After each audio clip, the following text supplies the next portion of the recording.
responsables de la historia de nuestro país.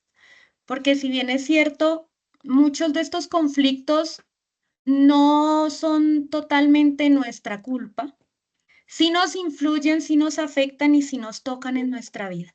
Entonces, en manos de Dios colocamos este encuentro y a ejemplo del padre Rafael García Herreros nos disponemos a conocer nuestra historia, a dejarnos permear con ella en nuestra realidad y a comprometernos por transformarla. Muchas gracias a todos y gracias, Daniel, por la invitación. Muchas gracias a ti, Milena, por esa intervención. Y bueno, como lo decía bien Milena, pues el profe Juan Pablo es nuestro ponente el día de hoy. El profe Juan Pablo es licenciado en Ciencias Sociales de la Universidad Pedagógica Nacional, también es magíster en Estudios Políticos de la Pontificia Universidad Javeriana. Durante su experiencia académica ha trabajado como vicerrector académico en la Congregación de los Hermanos de las Escuelas Cristianas, director de licenciatura en Filosofía de la Universidad Santo Tomás. También ha trabajado como director de la licenciatura en Etnoeducación de la Universidad Nacional Abierta y a Distancia y actualmente es el decano de la Facultad de Educación de la Rectoría Uniminuto Virtual. Profe, muy buenas tardes y bienvenido.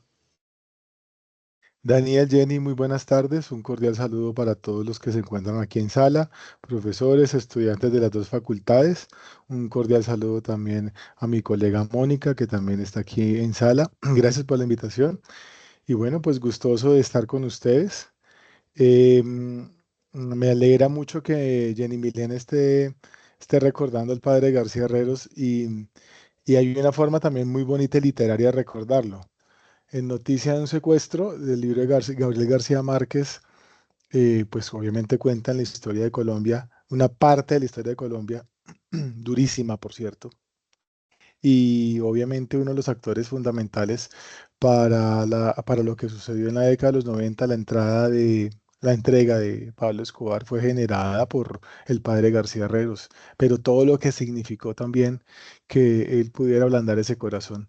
Y me alegra mucho también el hecho de que tengamos la posibilidad de pensar que definitivamente nosotros somos artesanos de paz, pero tenemos la responsabilidad ética de hacer de este mundo que es el reino otro y hacerlo bien, hacerlo con gusto, con elegancia. Me voy a permitir compartir un poco de la sintonía, del trabajo que me ha acompañado durante mucho tiempo y también ahora en el doctorado frente al tema de la historia de la violencia y del conflicto. Nosotros hemos satanizado el conflicto y hemos dicho es solamente de hace 10, 20, 30 años. Yo creo que no. Parto de esa premisa. Y quiero partir con esta imagen que fue tomada por Jesús Abad Colorado eh, hace un buen tiempo. ¿Sí? Y en uno de los subtítulos de sus exposiciones él colocaba esta frase: para ver la muerte hay que ver el rostro de los vivos. ¿Mm? Esta foto fue tomada en la serranía de San Lucas, al sur de Bolívar, hace más de 15 años. Hoy yo me pregunto, ¿qué será la vida de este joven? ¿Sí? Un joven que muy seguramente hacía parte de los grupos al margen de la ley de su momento.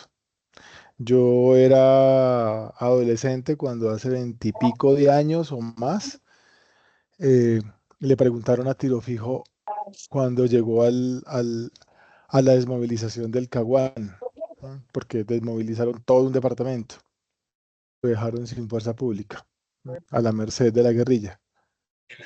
Y le preguntaron que si tenía niños en el conflicto. Y él dijo, no, nosotros no tenemos niños en el conflicto. Y al lado de él iban pasando una cantidad de niños armados hasta los dientes, como esta fotografía. Yo me pregunto hoy, ¿qué será la vida de este joven? Bueno, premisas iniciales, que son para que ustedes también las puedan ir pensando y respondiendo y vayamos haciendo este ejercicio académico de poder tener algunas ideas sobre lo que pues vamos a presentar. ¿Qué entendemos por conflicto? ¿Cuántos años hemos vivido en el conflicto? ¿Qué entendemos por violencia? ¿Desde cuándo te han hablado de la violencia? Y la pregunta, ¿somos una sociedad violenta? Yo tengo unas premisas que salieron hace unos años cuando me encontré con este texto de Jorge Orlando Melo. ¿M?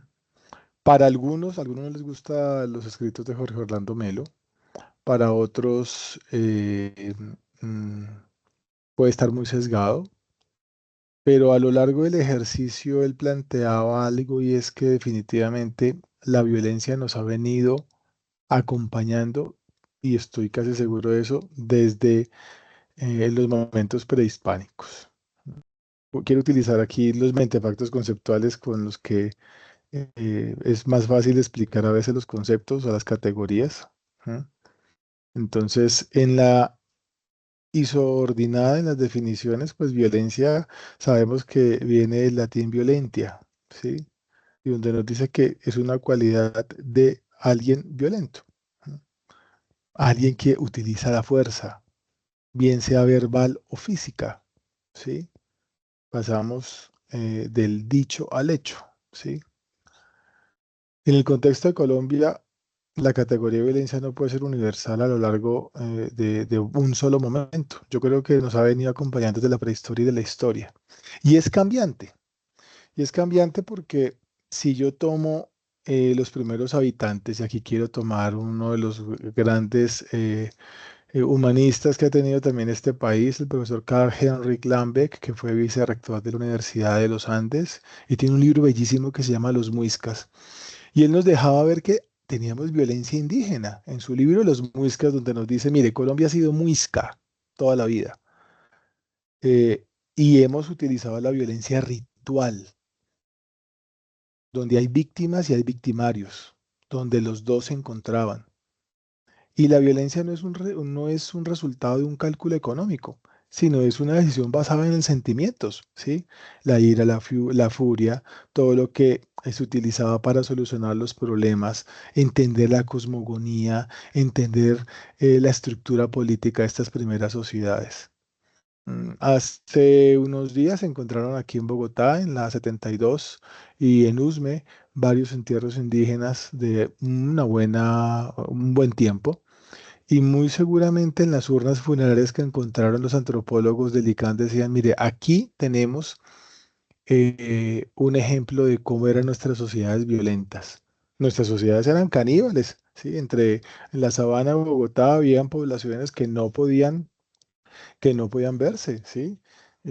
Tanto en Zipaquirá, ¿sí? Como en Sogamuxi utilizaban esa violencia. Si usted va al Museo Antropológico que está en la ciudad de Sogamoso, va a ver la reducción de cabezas. Y uno dice la cabeza tan perfecta del enemigo que la reducían y se la colgaban como collares. Entonces, esa violencia que era utilizada se entendía también o la practicaban a través de ritos, de bailes, de danzas, y hacían adivinaciones para garantizar todo lo que era esta sociedad, eh, no digamos tribal, esta sociedad indígena. Hay en los museos vestigios de esa violencia traumática por las lesiones que le generaban en los huesos a los primeros habitantes.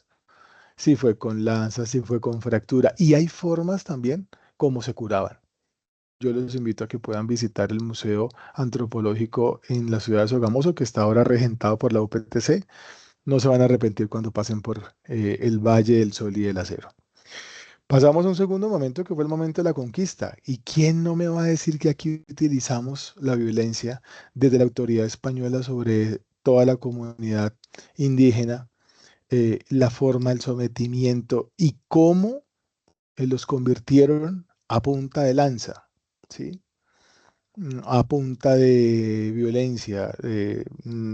Los recibieron en América y les trajeron enfermedades, les trajeron todas las pestes, diezmaron la población.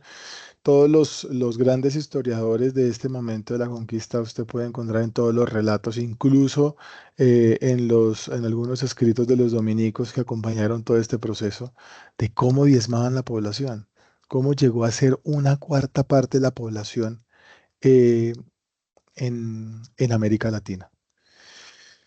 Pero los indígenas eran sabios, ¿sí? Si usted se da cuenta, ellos comprendían que ya comprendían los fenómenos geográficos. El fenómeno del niño y de la niña lo comprendían a la perfección. No, no es cuento de hace unos 20, 30 años que existe el fenómeno de la niña. Desde la época de la conquista ya tenemos el fenómeno de la niña, sino explíqueme usted cómo los incas construyeron su imperio incaico, no sobre la costa, sino sobre la sierra, sobre los Andes. Y creo que fueron 3 ocasiones que destruyeron lo que es hoy la ciudad de Lima. Y no se atrevieron a construir los indígenas una ciudad sobre la costa porque ya sabían del fenómeno del Niño, del calentamiento de las aguas, lo que generaba allí, las grandes inundaciones que ha cogido toda la costa del Pacífico especialmente, ¿sí? Ya lo conocían, ya sabían, preferían las grandes alturas, ¿sí? Eso lo podemos entender estudiando toda la cultura incaica.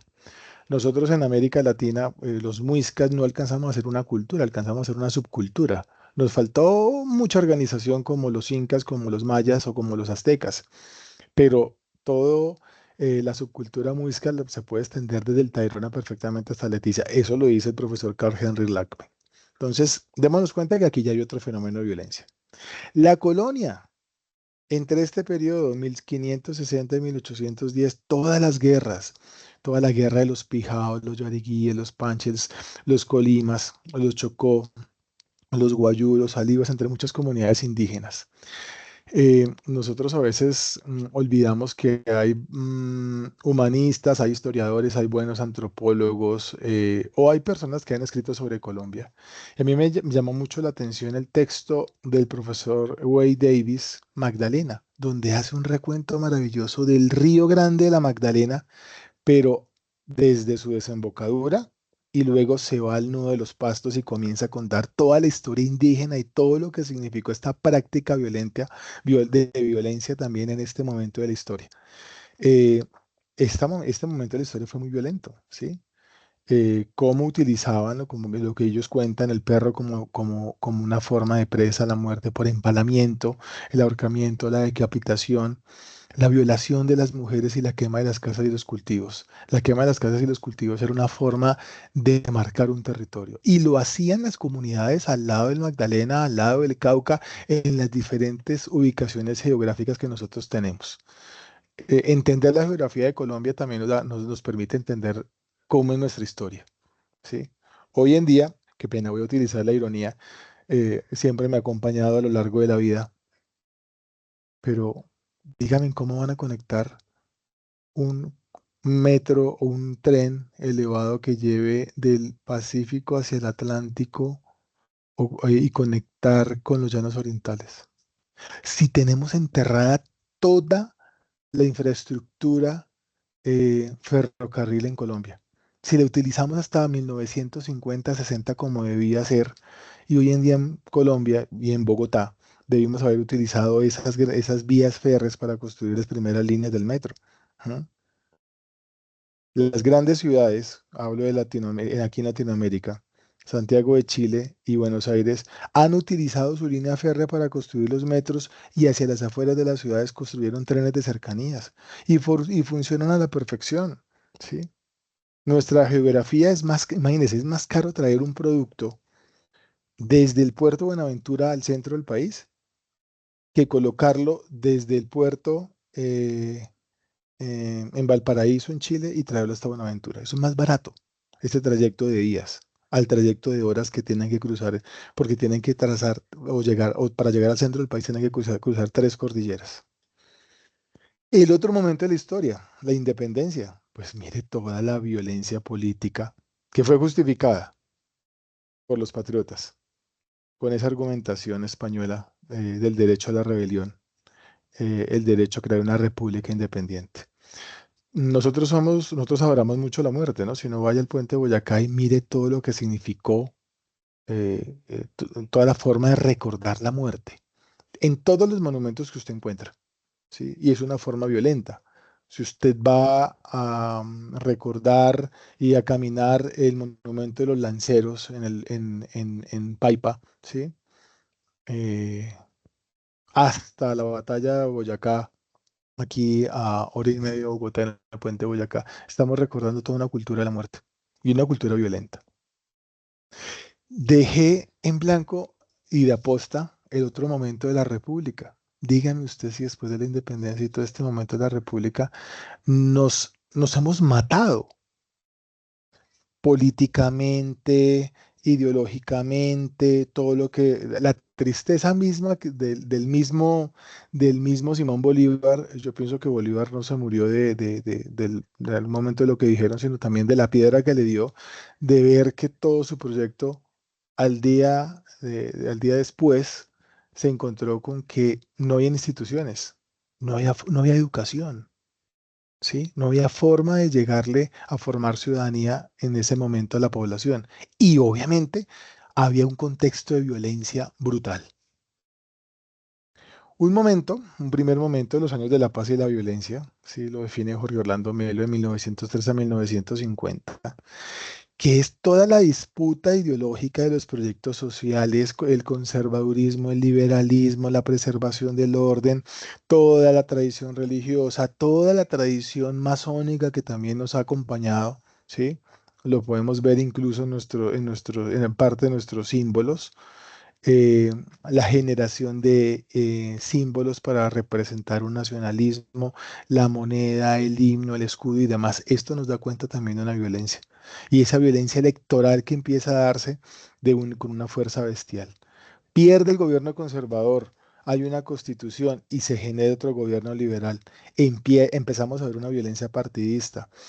Ese momento brutal de 1948, pero bueno, no me quiero saltar lo que fue la masacre de las bananeras y lo que significó para Jorge Eliezer Gaitán. Jorge Eliezer Gaitán estaba defendiendo a todas las víctimas de la población de la masacre de las bananeras, y yo pienso que es una causa que también hemos olvidado en el país del asesinato de Luis Carlos, perdón, de Jorge Eliezer Gaitán.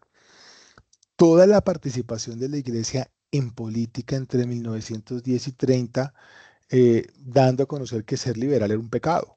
¿Mm? Las pugnas por el concordato, la revolución en marcha, los dilemas electorales por el colegio electoral, igualito a lo que está pasando hoy en día.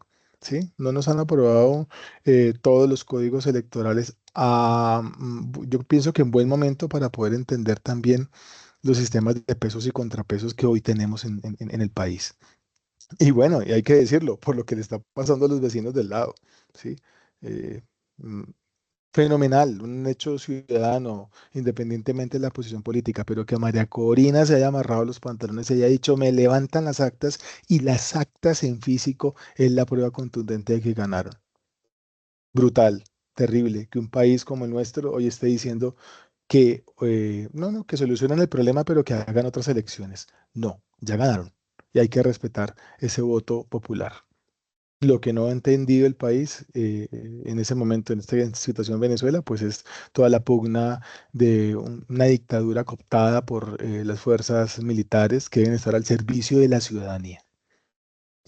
Bueno, un periodo reciente, yo lo titulo, entre 1950 y 2016, un periodo de legitimación de la violencia a partir del inconformismo popular y el surgimiento de liderazgos, insurrecciones de diferentes fuerzas campesinas, em, de bajos recursos, ¿sí?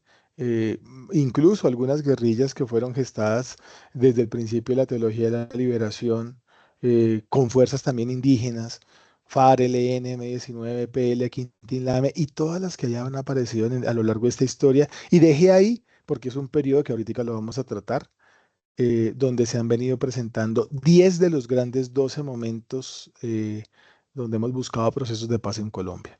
Y el momento más reciente, 2016-2024, 8 años después de la firma de un acuerdo, yo tengo que decirlo abiertamente, prefiero tener em, civilmente a los excombatientes eh, que en la guerra. Hay que dar las garantías, sí, eso no, eso cuesta.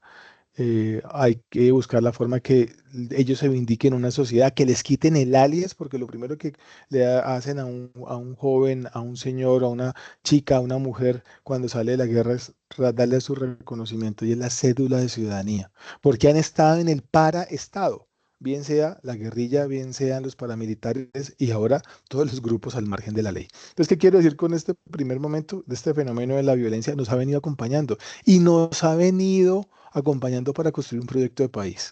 No lo satanizo, no lo defiendo. Puede ser que sin violencia hubiésemos avanzado mucho más como sociedad, es posible, ¿sí? Pero con esas características de violencia y de conflictos hemos avanzado como país.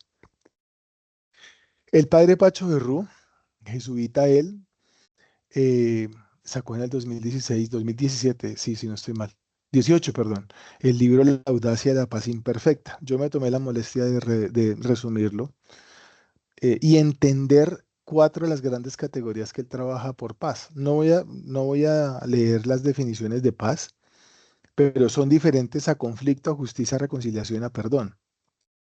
Y la podemos dividir en cuatro grandes escenarios. La paz moral, la paz positiva, la paz negativa y la paz territorial.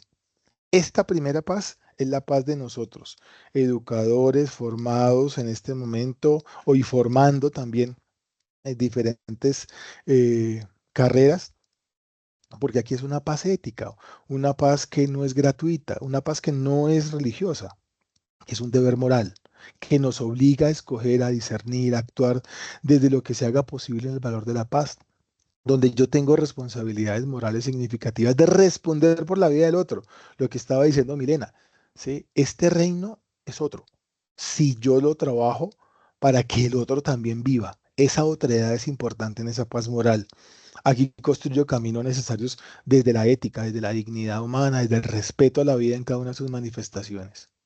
Hay otra paz positiva, que es la que dicen, ok, vamos a pasar de esas concepciones de guerra a construir paz, a generar capacidad de perdón, de resiliencia, mm, pero yo doy un paso más y logro esa paz moral.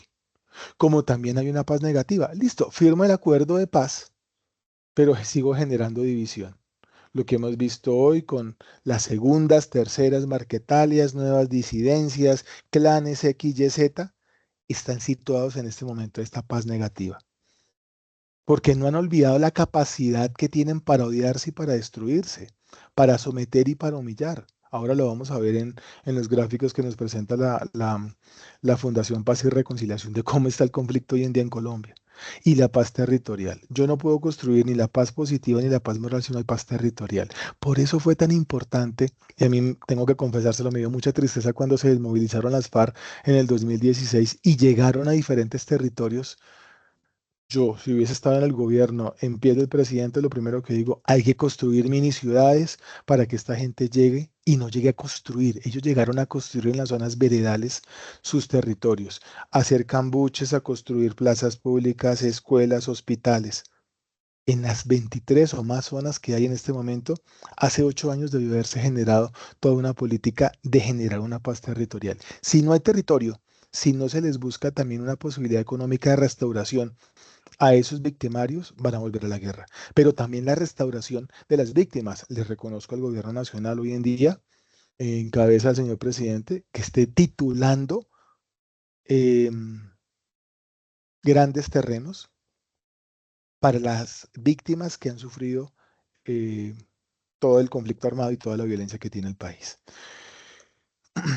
Bueno, hay que tener presente, la gran mayoría de acá somos profesores y nos recuerdan y escuchamos que la señora Constitución, la señorita Constitución, tiene 33 años, es una joven, ¿sí? Y, y- y no la hemos vindicado, no se ha usado el 100% ni el 10%, pero esta Constitución ha tenido, mire, la hemos violentado a como no da lugar, buscando la forma de acomodarlos a diferentes momentos de la historia y necesidades que ha tenido el país. Pero esta Constitución eh, tuvo el reconocimiento de las lenguas nativas, 69 de las 72 lenguas nativas. Y eso quiere decir que hay un 25% de población perteneciente colombiana a la comunidad afroindígena, rum, palenquera, raizal y demás. No lo digo yo, lo dice el DANE. Pero esta constitución nos permite conocer al constituyente primario. Nos asigna una tarea de gobernabilidad del ciudadano, transmitir la democracia participativa y representativa. Permite mecanismos de participación ciudadana, la tutela, el derecho de petición, la iniciativa legislativa, la acción popular, la revocatoria del mandato. Ese es el miedo de algunos. Y crea las IAS, Contralorías, Procuradurías, Fiscalías, Defensorías. El gobierno nacional antes nombraba a los alcaldes y los gobernadores. Aquí se da el voto popular para que se elijan alcaldes y gobernadores en el país. Y curiosamente, la última parte, bueno, estas defensorías y todas estas IAS es para la vindicación del ciudadano y darle poder al ciudadano y hacer control político. Se suponía que allí en estas IAS iba a estar el contrapeso del país. Si el gobierno era liberal, un ejemplo, los conservadores iban a hacer el control político en estos organismos del Estado. Ahora no, ahora lo coopta el gobierno. El actual, el anterior, el trasanterior, desde el año 91 empezaron a violentar ese momento. Hoy en día, lo dice Ricardo Silva Romero, nos faltó la psiquiatría general de la nación. Esta constitución facilita el tránsito de la descentralización del país, ¿sí? Antes el país estaba atomizado, todo lo gobernaba Bogotá. Invito a cerrar los micrófonos porque hay un cuadrúpedo haciéndose partícipe de la conferencia. Hay un reconocimiento de serie de derechos y garantías como la vida, la salud, la seguridad social, la intimidad, la nacionalidad, la identidad, la educación, la libertad personal y la libertad de expresión, la petición, la libertad de conciencia, integridad física, psíquica y moral. Es una ganancia impresionante que no tenía la Constitución de 1886 que nos regentó durante 106 años. Para nosotros, en este momento es importante las cifras. La unidad de víctimas y diferentes organizaciones y la Fundación Paz y Reconciliación nos dicen que algunos a 2016, otros a 2018, en 70 años, ellos dicen que 70 años del conflicto, es más, 9.113.500 víctimas, de las cuales 4.585.816 son mujeres. Terrible para el país. Del 2016 al 2024, el dato de firmantes del pasado proceso de paz son 413 personas. Y para eso, tristemente, hay un código de la guerra.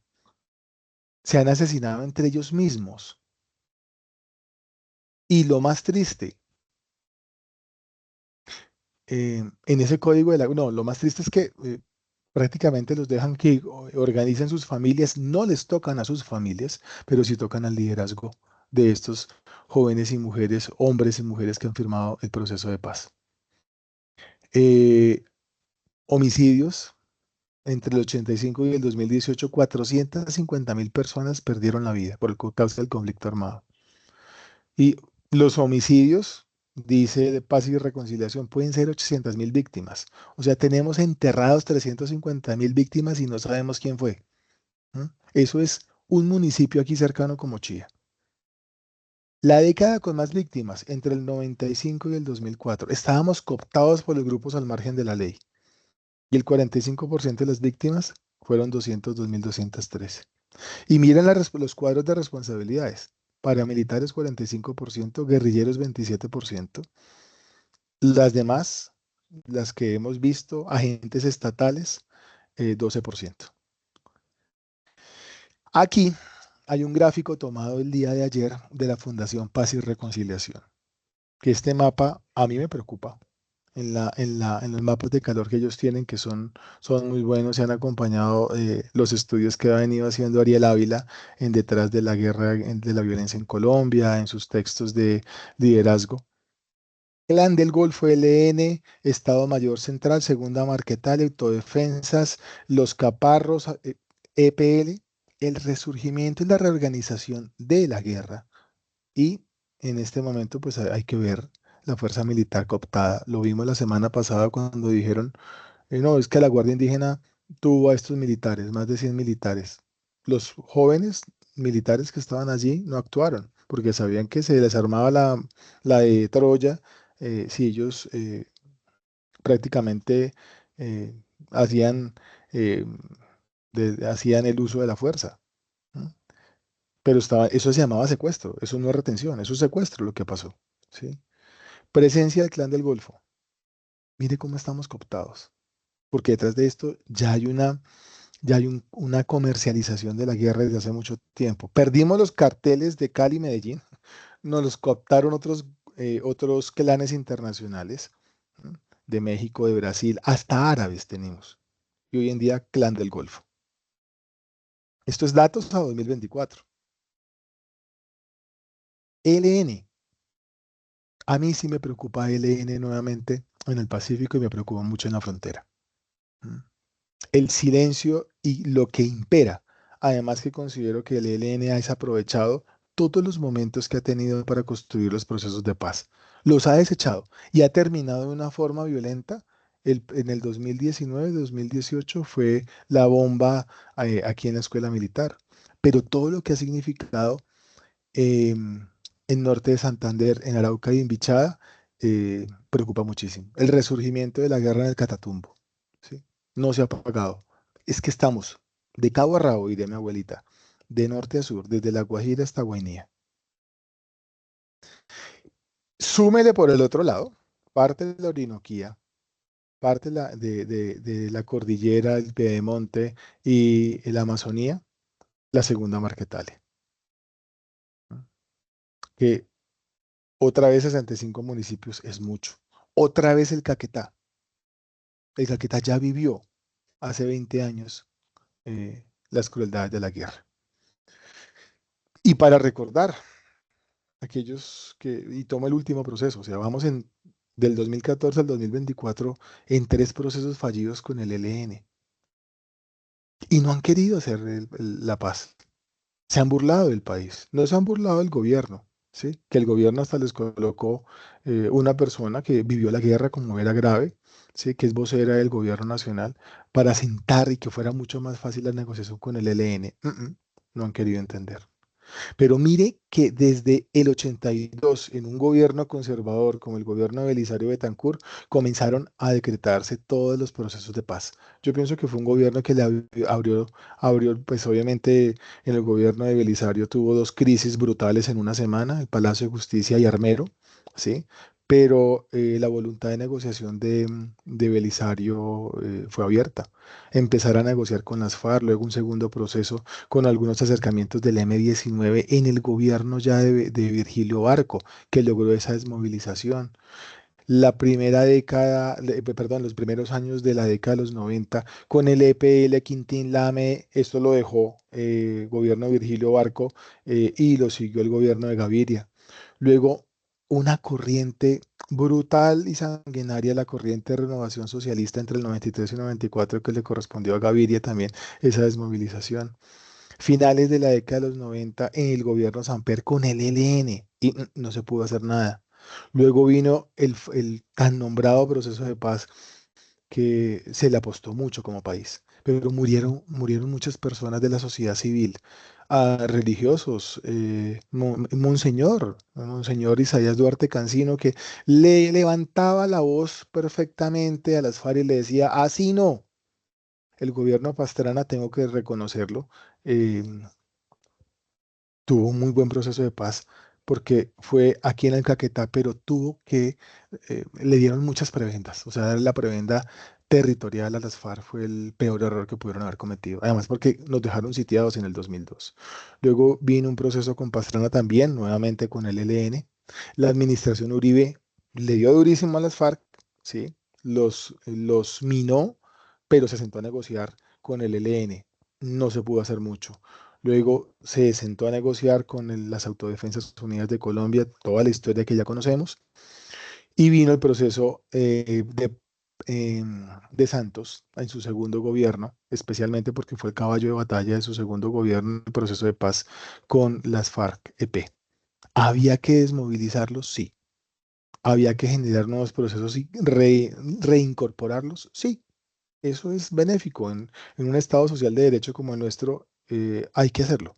Sí, hay que hacerlo, si no, la violencia que hemos hablado arriba, hace unas 4 diapositivas, hubiese sido brutal.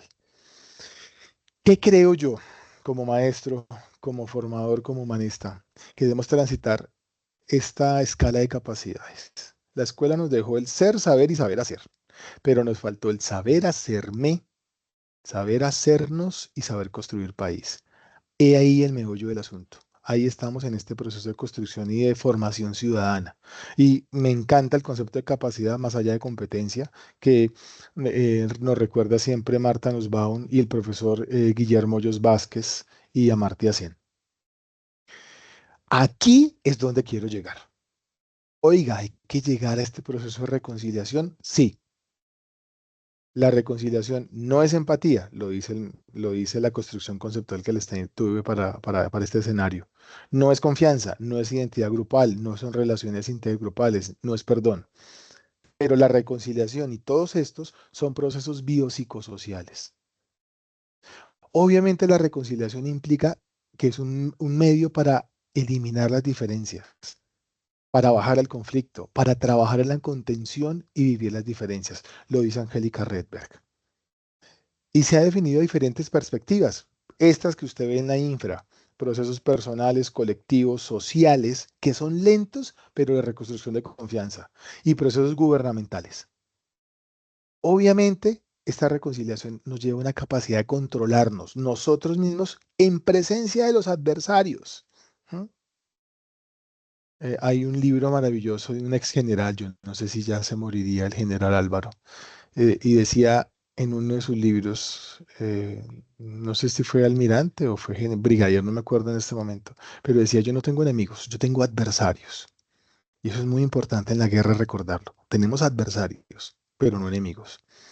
El concepto de enemigo, el padre de Fidel Oñoro hace una conceptualización maravillosa que una vez lo escuché y que valdría la pena una vez invitarlo para que nos haga esas conceptualizaciones del por qué no hay que hablar de enemigo. El establecimiento de vínculo, la sensación de bienestar, la oportunidad de romper ciclos de violencia. Eso es la reconciliación. Pero es un proceso posterior a la finalización de un conflicto.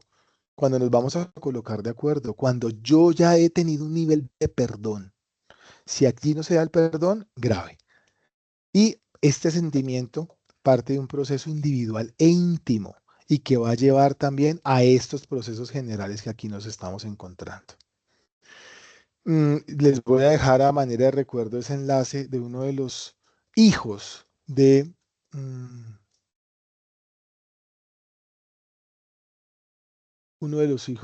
los diputados del Valle. Todo el ejercicio que tuvieron que hacer las familias de los diputados del Valle para sentarse con los ex FARC y algunos que todavía siguen hoy, como Iván Márquez, a decirle, usted me mató a mi papá, pero yo lo perdono.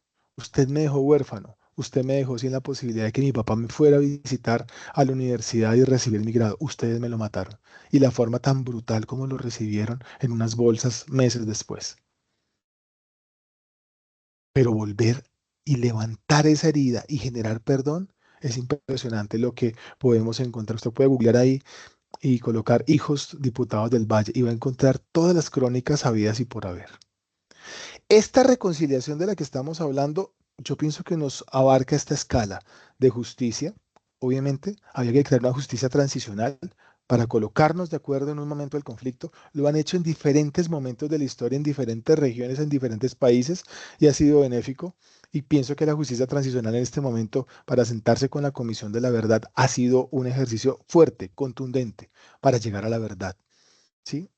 En Sudáfrica se sentaron y contaba Monseñor Desmond Tutu y decía, hasta aquí no nos paramos hasta que reconozcamos yo qué hice como victimario y cuál fue el dolor suyo como víctima. ¿Dónde están los restos de las personas? Los 330.000, los 350.000 que no aparecen arriba en las cifras, el dolor de 350.000 familias multiplicadas por 4, un núcleo familiar. El proceso de curación, que no es solamente personal, psiquiatría, psicología, procesos de sanación, todo lo que se tenga a la mano para generar esta curación, esta reparación y este perdón. El perdón se otorga, no se da. E indiscutiblemente el desarrollo económico para ambas partes. Eso va acompañado de dineros. el boom de la noticia de la semana pasada que unos senadores estaban gastando no sé cuántos millones de la unidad de víctimas y a las víctimas solamente les estaban reconociendo 200, 300.000 pesos. Eso no es nada para todo el dolor que tiene, ni siquiera para enterrar a una persona. Aquí traigo a colación el libro de Ricardo Silva, que ayer cumplió años, el libro El Duelo, el libro de Don Raúl, el señor que manejaba ese track y que se le paró al gobierno y le dijo, ustedes me mataron a mi hijo, a las fuerzas militares. Exijo una respuesta. Se murió, nunca escuchó la verdad por parte de la justicia transicional, pero vale la pena leerlo.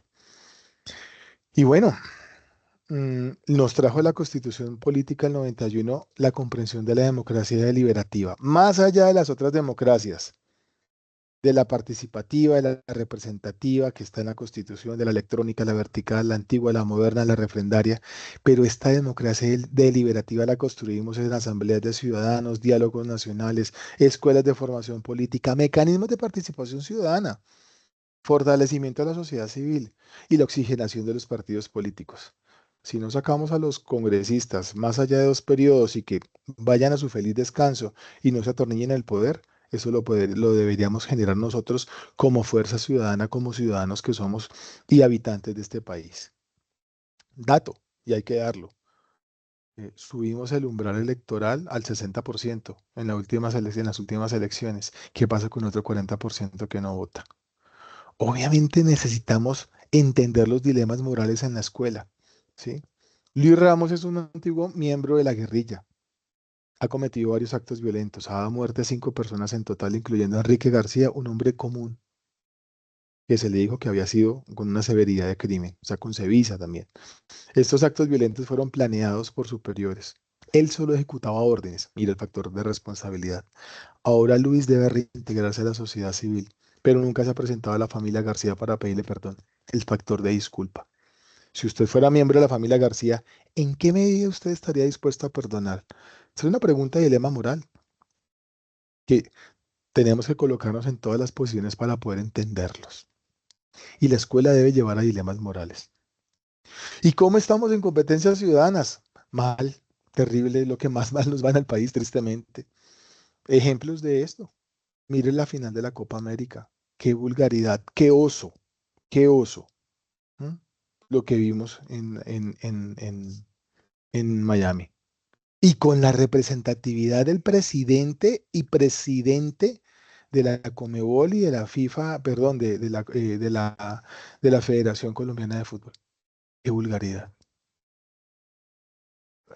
Y se comporta mejor una persona estrato 1, 2 y 3 que aquellos que estuvieron allí, que no fueron capaces de respetar una escalera electrónica, que no respetaron la autoridad. Es que el americano no necesita el policía para funcionar. Nosotros, porque sí tenemos que funcionar con la figura de autoridad al lado. Y eso nos da cuenta de que estamos rajados en competencias ciudadanas. Tenemos un volumen impresionante de violencia de género, de parte y parte, masculina y femenina. ¿Mm? Un recrudecimiento de la guerra. Nos han evaluado diferentes organismos internacionales en habilidades socioemocionales y el silencio es preocupante. Una prueba a saber no nos puede decir qué tan ciudadanos somos, sino cómo estoy viendo la evolución de una ciudad. Cómo nos estamos viendo polarizados frente a un gobierno nacional. No estamos construyendo ejercicios de consensos y de argumentación para decir nosotros, como comunidad académica, esto es lo más importante para un país. Estamos construyendo una nueva reglamentación en educación, pero las universidades han estado en silencio. Antes, la Ley General de Educación la construyeron rectores, vicerrectores y todo un cuerpo académico maravilloso para tener esa Ley General de Educación y toda la ley estatutaria, la Ley 30. Hoy en día, ¿quién hace parte de esa ley, de esa construcción como país? Porque nos va a acompañar por lo menos unos 30 o 40 años. Ahora nos preocupamos más por la prelación de la inteligencia artificial que la formación de capacidades. Preocupa muchísimo. Para pensar, a mí me alegra que estemos volviendo a la historia de Colombia en la escuela, porque le hemos olvidado desde el año 2002. Hay que fortalecer el sistema educativo. El profesor Moisés Wasserman, que lo pueden seguir en el tiempo, maravilloso él en sus escritos, ex rector de la Universidad Nacional. En un libro que sacó de la educación en Colombia nos estaba recordando que nosotros como país le estábamos debiendo a los jóvenes casi 2 años de formación de la educación básica. O sea que por eso se necesita el grado 12 y el grado 13. Hay que reivindicar la democracia. Y se lo digo con mucho aprecio a los que se están formando en ese momento y nos están escuchando. Usted a los 25 está formando y está aprendiendo a tener presente todas las corrientes políticas y debe comprender de todas y cuál es la mejor. ¿Cuáles son las ganancias? Por ejemplo, en ciencia política hay que entender los teóricos de derecha como los teóricos de izquierda. Hay que entender a Eric Hobsbawm, ¿sí? Un teórico de izquierda que tiene un libro maravilloso de la historia del siglo XX, como hay que entender un Giovanni Sartori. Bueno, ahí se los dejo pregunta. ¿Quiénes se rebajaron en ciudadanía en la final de la Copa América? Oiga, ¿pudieron pagar 16 millones de pesos para ir a ver un partido? Le estamos pidiendo más a unos 22 jóvenes en una selección que a nuestros gobernantes. Preocupante. Y debemos formarnos para el consenso y para el disenso. Bueno, y no me quiero ir. Yo dije que 45 minutos, me he pasado 5 minutos. Con recomendados de lectura que nos han acompañado y están detrás de estas presentaciones y estas ideas. Antonio Caballero, Historia de Colombia y sus oligarquías, para reírse de la historia de Colombia, pero vale la pena leerlo. Detrás de la guerra en Colombia, Ariel Ávila, senador del Partido Verde, lo que queda del Verde, porque es triste lo que está pasando con el Verde. Ricardo Silva Romero, Río Muerto y el libro del duelo. A lomo de mula, del profesor Alfredo Molano, El hombre de los Converse. Gustavo Álvarez Gardiazabal, maravilloso periodista, ácido, ¿sí? Dios permita que en mi vejez y en lo que me resta de vida, de aquí hasta el último día, pueda tener algo de la acidez académica que tiene Gustavo Álvarez Gardiazabal. Lo pueden escuchar todos los días, saca una columna, debe ir por las 780 y dura 3 minutos. Evelio Rosero, el libro de los ejércitos. Este libro de la reconciliación de Angélica Redberg, maravilloso. Eh, Nuestra cachetada histórica, David Bushnell, Colombia, una nación a pesar de sí misma, un americano que se vino a Colombia porque le encantó Colombia y se quedó y su tesis de doctorado fue este libro. Me gusta más la Claudia López académica que que la alcaldesa, pero tiene un libro que fue su libro de doctorado, Adiós a la guerra, maravilloso también, ahí está en Google. El libro de Wade Davis, el libro de los Muiscas del profesor Carl Henry, Democracia Deliberativa, John Elster, el informe de la Comisión de la Verdad, Los Niños de la Guerra, el libro de mi querida Vanessa de la Torre, Historia de Amor en Campos de Guerra, Historia de Mujeres, y el podcast que tiene, para maravilloso, tiene el podcast de María Corina Machado, de Vera Grave, escúchenlo, vale la pena. Me hablarás del fuego, los hornos de la infamia, triste, una historia también que obviamente da cuenta de las fuerzas militares y del paramilitarismo, también lo que generó en Córdoba y en Sucre. Mi querida Marta Nussbaum, nuestra filósofa política que todavía está viva del siglo XX y XXI, Marta Nussbaum, Sin fines de lucro. Enrique Chaus, que es el esposo de Angélica Redberg y que con él, gracias a él y a Ana María Velázquez y a Juanita Lleras tenemos competencias ciudadanas, ¿sí? Y este libro de educación, agresión y convivencia escolar. La audacia y la paz imperfecta, el profesor del gran maestro y sacerdote Pacho de Rú. Sandrine Lefranc, Políticas del Perdón. Y una película que ya lleva un buen tiempo, Pequeñas Voces. Bueno, este es un espacio sencillamente para dejar inquietudes, preguntas, acompañarnos eh, y pues gracias por escucharme en la noche de hoy. Eh, este ejercicio continúa, este ejercicio sigue de poder construir país, de poder construir sociedad y nuestro ejercicio también democrático y nuestro ejercicio ciudadano. Daniel, Profe, Milena, muchísimas gracias. a Milena, sus por ahí está, órdenes. acá está a la espera. Profe, muchísimas gracias por este espacio. Por acá también nos dejó Enrique Romero un comentario. Apreciado doctor Juan Pablo, muchas gracias por este recorrido, por los cambios de la violencia que hemos recorrido y que como sociedad debemos desandar. La profe Mónica también nos comenta, un gusto escucharlo, maestro Juan Pablo. Gracias infinitas por regalarnos este espacio que nos convoca a la reflexión y la autoconciencia. Están invitados también a dejar sus comentarios, sus preguntas. Y yo quisiera cerrar con la foto que el profe inició de Jesús Abad Colorado. Tuve la oportunidad de conocerlo en un conversatorio que en mi pregrado tuve, ya que mi tesis pues se abarcaba con todo ese tema del conflicto y el tema de la fotografía, y pues yo le dije a Jesús Abad, le dije, venga, pero pues yo no quiero repetir lo que usted está haciendo, no quiero como pues ser como una copia barata, porque prácticamente el trabajo fotográfico que él tiene es muy denso. Hay fotografías que él ha seguido y ha tenido acompañamiento con estos jóvenes, pero él me dio un par de consejos para mi tesis, y yo hice mi tesis en un municipio de Quipile, en un municipio que se llama Quipile, que es un municipio que también vivió este tema del conflicto. Cuando uno habla de conflicto siempre se va como a los más conocidos, los más sanguinarios, por decirlo así, que ha tenido la historia de Colombia, pero este municipio de Quipile pues vivió una historia también muy trágica. Pero lo más triste de todo fue que yo hablaba de paz en este documental, porque hice un documental basándome también en Jesús Abad Colorado, en su trabajo fotográfico.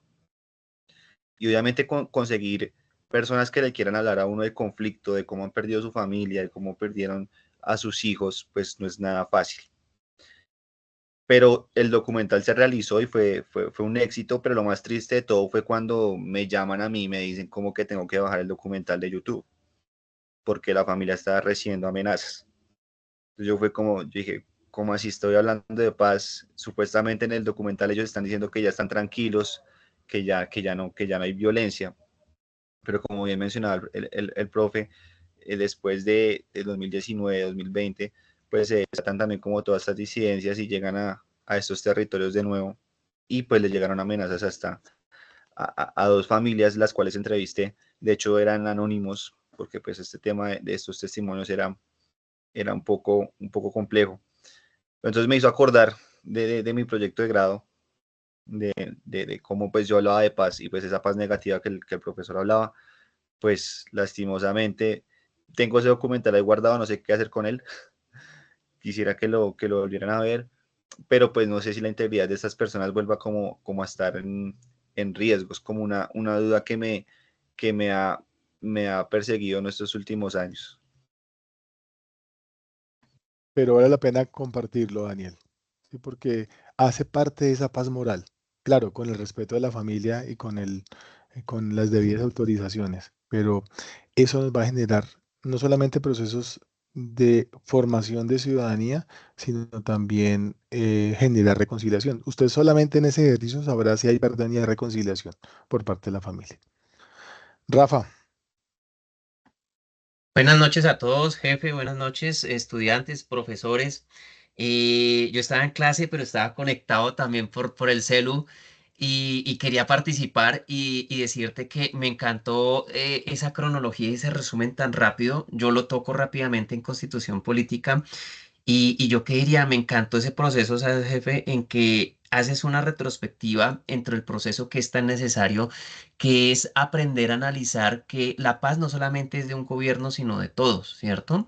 Y que está involucra a todo tipo de población y así como lo estaba diciendo ahorita Daniel, y es que hay muchas personas que están involucradas de manera resiliente, que no han logrado inclusive superar esos procesos y esos conflictos porque su parte emocional, su parte social, están involucradas en todos estos procesos y las nuevas generaciones tienen que aprender a entender todo esto que se ha vivido y el presente que está para poder por lo menos dar, como lo dice el autor que tú nos colocas, que es tan importante y es aprender a tener cómo los que estamos podemos dar una respuesta y una solución a lo que estamos viviendo. Y esas cosas inconclusas que se han quedado entre los procesos de transformación, porque así como tú lo mostrabas, cada gobierno ha tenido una fortaleza y ha tenido una debilidad, ¿cierto? Y que tristemente pues han quedado inconclusas y no se han solucionado, pero que nosotros a través, inclusive yo les decía a nuestros estudiantes, ellos dentro de su licenciatura van a impactar a nivel nacional e internacional a todo tipo de población y región, dando un cambio generacional con conocimiento que nos va a dar como un pro de beneficio a lo que podemos hacer para constituir mejores cosas a nuestra sociedad, ¿no? Digo yo. Sí, Rafa, eso es muy cierto. Creo que la tarea como educación y en estas ciberciudadanías y en todo lo que estamos haciendo es apostarle a esa paz moral. ¿Sí? Hay que apostarle mucho desde nuestro actuar, eh, desde nuestra ética como profesores en una open class, en todo lo que venimos haciendo. Allí es donde lo podemos hacer. Jesús, Hola, profe. Hola a todos. Muchísimas gracias por ingresar a este espacio. Profe, yo quisiera hacer una pequeña solicitud.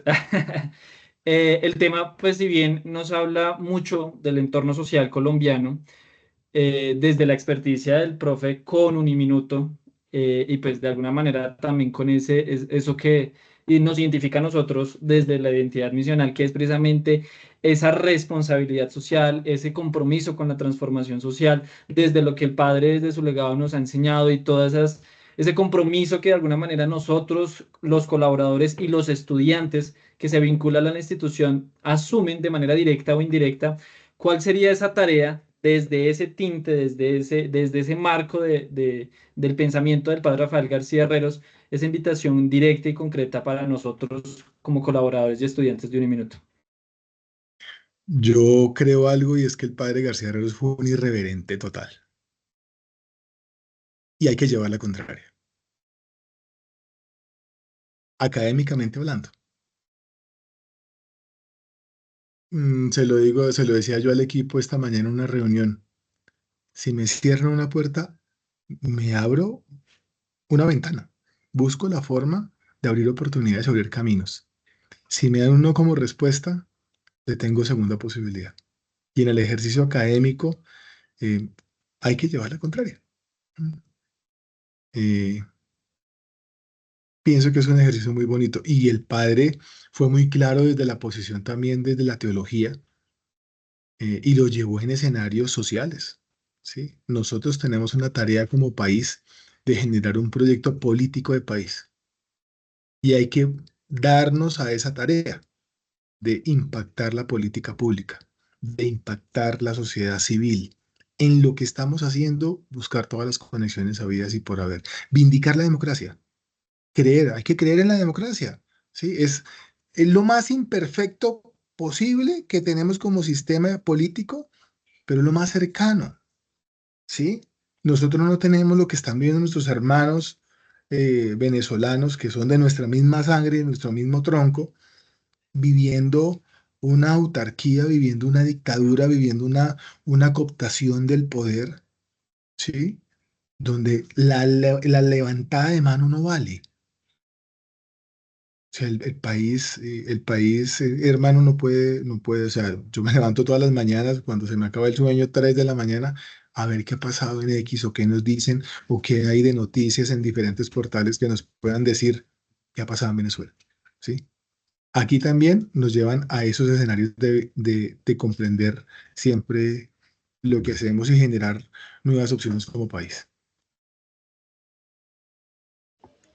Me, Tenemos me- una pregunta. Creo que por ahí Cristian tiene una pregunta y tiene la mano levantada. Cristian, adelante.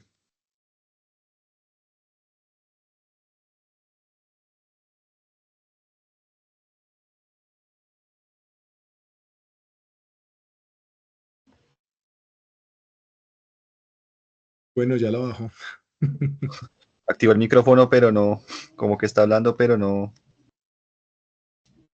no lo tiene habilitado. Bueno, pues yo les agradezco que nos hayamos encontrado en este éter Ah, profesora Lady Tatiana. Maestro Juan Pablo, buenas noches para todos. Muchísimas gracias por el espacio.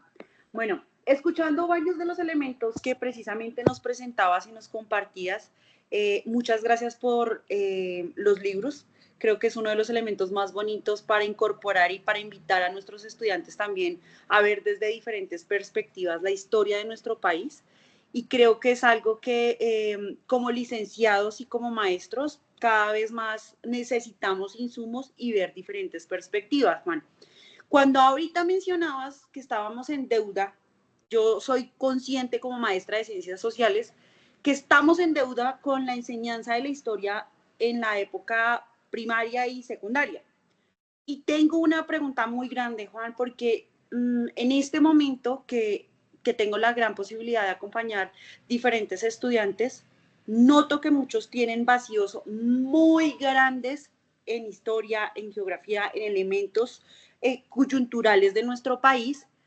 Y en algún momento hicieron unos estudiantes un comentario como, profe, no, es que dentro del colegio lo que hicimos fue hablar sobre cierto periodo presidencial, pero no tuvieron argumentos, no tuvieron esa posibilidad histórica de qué hacer, de reconectar muchos elementos y ver las diferentes posibilidades y perspectivas históricas.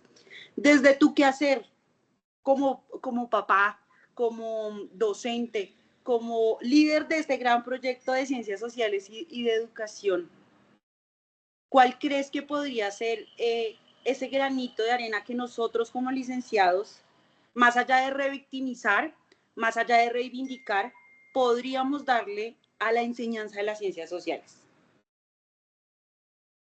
Tatiana, usted me va a cachetear con lo que le voy a decir cuando me vea.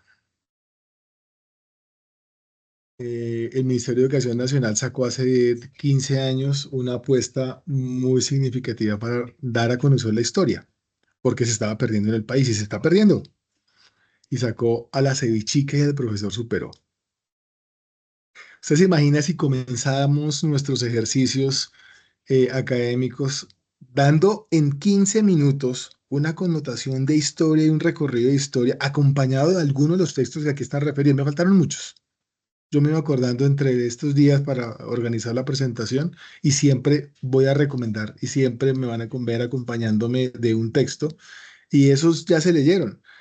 Pero si a mí me dicen con cuál libro se queda, yo me quedo con el libro de la historia de Colombia y sus oligarquías, que coge a Antonio Caballero y arrasa con absolutamente todas las diferentes visiones y da una muestra de país de lo que es.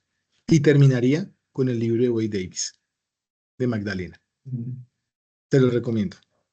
Estoy este año casado con Melish y Melish dice que hay que enseñar la novela, hay que enseñar la ética y hay que enseñar las diferentes ciencias desde la novela. Por eso la novela nos está acompañando acá también. Un abrazo, Tatiana. Gracias. Amén, profe. Gracias, profe. Tenemos por acá una pregunta también de Milena. Dale, Bueno, Milena. profe, yo la verdad, en los poquitos espacios que logré estar también, me pareció bastante interesante cómo está abordando toda esta historia y coincido mucho con lo que dice la profe Tatiana, en que no solo a los estudiantes, yo creo que en general a todos nosotros nos hace falta muchísimo compromiso con nuestra historia patria. Si bien es cierto porque a veces nos quedamos solo con una parte de la historia, diría algún docente que tuve en la universidad, decía que la historia la cuentan los vencedores, ¿no?